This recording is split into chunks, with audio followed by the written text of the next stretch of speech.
আসসালামু আলাইকুম সুপ্রিয় দর্শক শ্রোতা, আজকের পর্বে আপনাদের সাথে শেয়ার করব আধুনিক স্টাইলে মুসুরের ডাউল দিয়ে সজিনার ডাঁটার ঝোল। এটা খেতে অসম্ভব মজার হয়। এর আগে আমি দেখিয়েছি প্রাচীন স্টাইলে, মানে আমার দাদির কাছ থেকে যেটা শিখেছিলাম সেটা আপনাদের দেখিয়েছিলাম।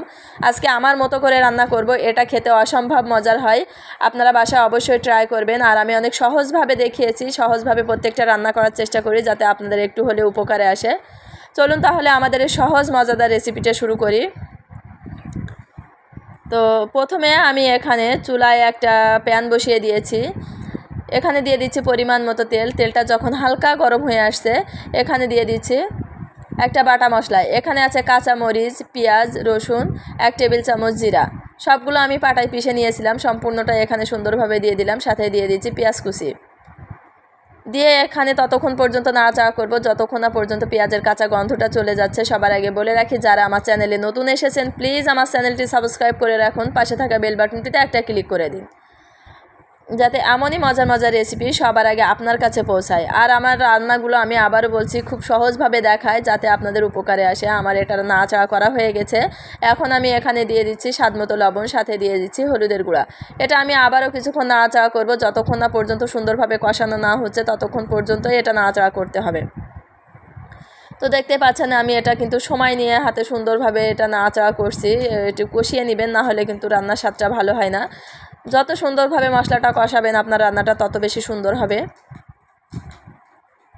তো এখানে আমার মশলাটা কষানো হয়ে গেছে। এখানে দিয়ে দিচ্ছি আমি মুসুরের ডাউলটা আমি আগে থেকে সুন্দরভাবে ধুয়ে রেখেছিলাম, সম্পূর্ণটা এখানে নামিয়ে দিলাম। যতটুকু সজিনার ডাঁটা নেবেন তার থেকে একটু কম দিবেন, বা হাফ দিবেন হচ্ছে মুসুরের ডাউল।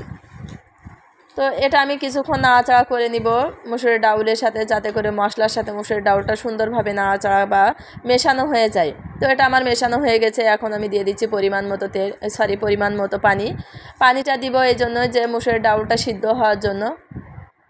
খুব বেশি দেওয়া লাগবে না, যাতে করে এটা কষাই নিতে পারি সেইভাবেই দিব। তো আমার এখানে মনে হচ্ছে একটু কম হয়েছে, তার জন্য আমি আবারও একটু পানি দিলাম। হাফ কাপের একটু বেশি পানি দিয়েছি। দেওয়ার পরে এটা আমি ঢাকনা দিয়ে ঢেকে দিচ্ছি যতক্ষণ না পর্যন্ত এটা সুন্দরভাবে বলক না চলে আসছে, ততক্ষণ এভাবেই ঢাকনা দিয়ে ঢেকে রাখবো। তো আমার এটা বলক চলে আসছে, এখন আমি একটু নাড়াচাড়া করে নিচ্ছি। এখানে মুসুরের ডাউলগুলো একটু সিদ্ধ হয়েছে, আরও কিছুক্ষণ সিদ্ধ করার জন্য আমি এভাবে ঢেকে দিচ্ছি। তো এভাবে প্রথম থেকে শেষ পর্যন্ত আপনারা ঢেকে ঢেকে রান্না করবেন, আপনাদের রান্নাটা সুন্দর হবে। প্লাস সবগুলো ডাউল প্লাস সজনার ডাঁটা সুন্দরভাবে এটা কষানো হবে, প্লাস সিদ্ধ হবে। তখন ঝোলের পানিটা অল্প দিলেও চলবে। তো আমার ভিডিওটি যদি আপনাদের ভালো লাগে অবশ্যই একটা লাইক করবেন, বন্ধুদের সাথে শেয়ার করবেন, আপনারা বাসায় ট্রাই করবেন। কমেন্ট বক্সে জানাবেন যে কেমন হলো আপনাদের রান্নাটা, আর আমার রেসিপিটা কেমন লাগলো আপনাদের কাছে অবশ্যই কমেন্ট করে জানাবেন। তো আমি এখানে একটু সময় করে ঢাকনা দিয়ে ঢেকে রেখেছিলাম, তারপরে ঢাকনাটা উঠিয়ে নিচ্ছি। এখানে সুন্দরভাবে কিন্তু ডাউলটা অনেকটা সিদ্ধ হয়ে গেছে। পর্যায়ে দিয়ে দিচ্ছি আমি সজিনার ডাঁটা প্লাস আলু। একটা আলু একটু চিকন করে কেটে এখানে দিয়ে দিবেন, খেতে খুবই মজার হবে। আলুটা অনেকে দেয় না, কিন্তু এই পর্যায়ে আলুটা দিলে খুবই স্বাদ হয়, এই জন্য আমি এখানে দিয়ে দিয়েছি।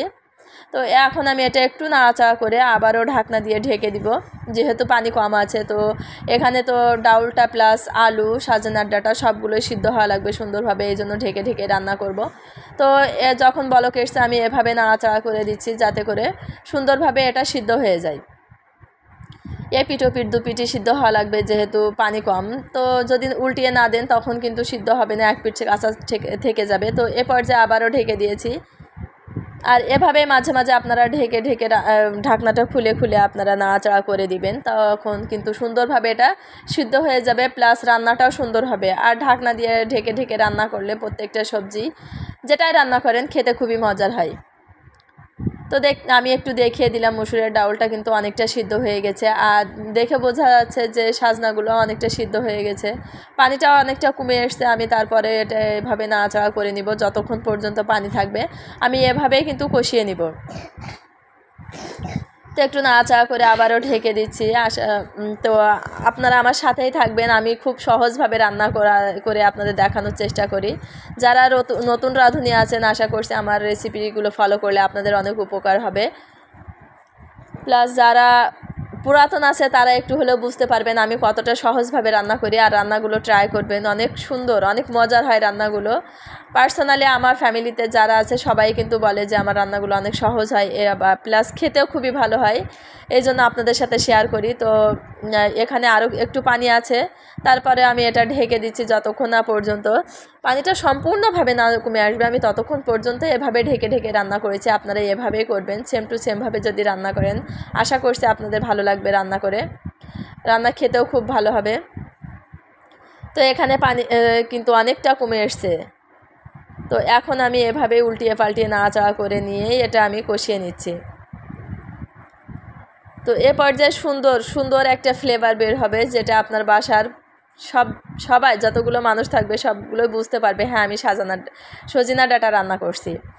তো এখানে আমার নাড়াচাড়া করা হয়ে গেছে, কষানো হয়ে গেছে। এখন দিয়ে দিচ্ছি পরিমাণ মতো পানি, খুব বেশি পানি দেওয়ার দরকার নাই, যেহেতু আমার সবগুলো এখানে রান্না হয়ে গেছে, সিদ্ধ হয়ে গেছে, সব মশলায় দেওয়া হয়ে গেছে। তো যেভাবে ঝোল রাখলে হবে ঠিক সেইভাবে দিয়েছি। আর ঝোলটা কেমনভাবে রাখবো, কতটুকু রাখলে ভালো হবে সেটাও আজকে আমি আপনাদের দেখিয়ে দিব। বলক চলে এসছে, এখন আমি এটা আবার একটু ঢাকনা খুলে নাড়াচাড়া করে দিচ্ছি। তো এখানে ঝোল বেশ আছে। আর যতক্ষণ না পর্যন্ত এখানে চামচে যে ডাউলটা আছে সেটা এভাবে উঠালে না দেখা যাবে, ততক্ষণ পর্যন্ত আমি এটা জাল করে নিব। তো ঝোলটা কিছুটা মানে ডাউলটা কিছুটা ঘন করতে হবে, তখন খেতে খুবই মজার হবে। খুব বেশি পাতলা রাখলে কিন্তু মজা হবে না। আমি এভাবে কিন্তু দেখে নিচ্ছি যে আসলে ডাউলটা চামচে উঠে আসছে কিনা। যতক্ষণ পর্যন্ত না উঠে আসবে ততক্ষণ পর্যন্ত জাল করে নিব। আর কিছুটা তো ঘন করবেন, আর খুব বেশি যদি ঘন করেন তখন কিন্তু খেতে ভালো লাগবে না, একেবারেই মানে কেমন জানি মানে ভালো লাগবে না আর কি। এই জন্য বলছি যে আপনারা চেষ্টা করবেন যে একটু ঝোলটা কমিয়ে মিডিয়াম পর্যায়ে, খুব বেশি ঘন না আবার খুব বেশি পাতলাও রাখবো না। তো আমার এটা হয়ে গেছে, আর দেখতে পাচ্ছেন চামচে কিন্তু অনেকটা উঠে আসছে। আর নাড়াচাড়া করলেও তো বোঝা যাচ্ছে যে আসলে কতটা ঘন হয়েছে, যতটা ছিল ততটা কিন্তু এখানে নাই। এই পর্যায়ে আমি একটু চুলার জালটা বেশি করে দিয়েছিলাম, তারপরে আবার অফ করে দিব বলে এটা আমি নাড়াচাড়া করে নিয়েছিলাম। তো দেখতে পাচ্ছেন যে এটা কেমন ঘন হয়েছে, আমি একটু কাছ থেকে দেখানোর চেষ্টা করেছি, এর আগে দেখাচ্ছি কিন্তু বুঝতে পারেননি হয়তো, এই জন্য আমি আবারও একটু কাছ থেকে দেখিয়ে দিয়েছি। এখন আমি চুলাটা সম্পূর্ণভাবে অফ করে দিব, তারপরে এটা নামিয়ে নিব। তো এখন আমি একটু নাড়াচাড়া করে নিচ্ছি যাতে করে বোঝাতে পারি যে ঝোলটা কেমন হয়েছে। আশা করছি রেসিপিটি আপনাদের ভালো লেগেছে, যদি ভালো লাগে অবশ্যই একটা লাইক করবেন, কমেন্ট করবেন। এখন আমি এটা নামিয়ে নিচ্ছি। তো এটা আমার নামানো হয়ে গেছে, এখন আমি আপনাদের একটু দেখাবো যে এটা কেমন ঘন আছে। এটা অনেকটা গরম আছে, এই জন্য হয়তো বা একটু ঝোল বেশি দেখাতে পারে, কিন্তু আসলে অতটা ঝোল না যতটা মনে হচ্ছে, এটা অনেকটা কিন্তু ঘন। তো দেখেন এটা কেমন যে আসলে, আর খেতে তো খুবই খুবই মজার। আপনাদের বাসায় ট্রাই করলে যে কেউ বলবে যে হ্যাঁ অনেক সুন্দর একটা রান্না হয়েছে। এই জন্য বলছি অবশ্যই বাসায় ট্রাই করবেন, কমেন্ট বক্সে জানাবেন আপনাদের রান্না কেমন হলো। আজ এই পর্যন্ত, সবাই ভালো থাকবেন, আল্লাহ আমাদের সবাইকে ভালো রাখুক।